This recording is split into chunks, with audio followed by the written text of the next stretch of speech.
చుట్టుపక్కల చూడరా సిన్నవాడా, చుక్కల్లో చూపు చిక్కుకున్నవాడా. సర్వీస్ ఎవరైతే చేస్తారో వాళ్ళకి ఏదైనా దక్కుతుంది. అది మిత్రులు,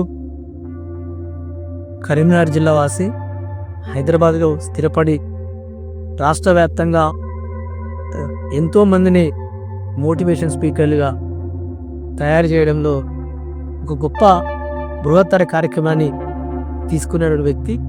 అట్లనే గురువుల గురుకులం అనే ఒక కార్యక్రమం ద్వారా ఎంతోమందిని మరి ఈ సమాజానికి సంబంధించిన అనేక అంశాల మీద వాళ్ళని మోటివేట్ చేస్తూ, అట్లనే చాలా మందిని గ్రామీణ ప్రాంతాలు, ఇవాళ హైదరాబాద్ లాంటి లేకపోతే మిగతా జిల్లాలలో పట్టణ ప్రాంతాలలో చాలామంది కూడా మోటివేషన్ స్పీకర్లుగా వ్యక్తిత్వ వికాస నిపుణులుగా తయారవడానికి అవకాశం ఉంటుంది.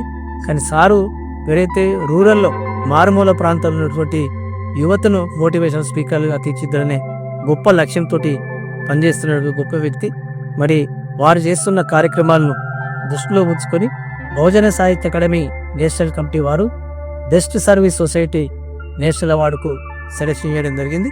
ఈ యొక్క సెలక్షన్ లెటర్ను హైదరాబాద్లోని బహుజన సాహిత్య అకాడమీ జాతీయ కార్యాలయంలో అందివ్వగా, ఈ యొక్క అవార్డును మార్చి 15వ తారీఖున ఆంధ్రప్రదేశ్లోని తిరుపతిలో నిర్వహించబోయే south India Bahujan writers national కాన్ఫరెన్స్లో వారికి ఈ అవార్డు ప్రదానం చేయనున్నాం.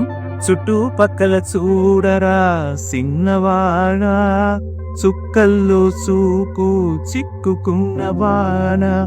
స్వర్గాలను అందుకొనాలని వడిగా గుడి మెట్లెక్కేవు, సాటి మనిషి వేదన చూస్తూ జాలి లేని శిలవైనావు. కరుణను మరిపించేదా చదువు సంస్కారం అంటే, గుండె బండగా మార్చేదా సాంప్రదాయం అంటే.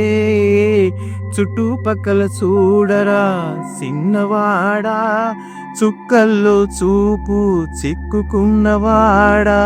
ఆ సిన్నోడు ఈ సిన్నోడు. Thank you so much sir. Thank you.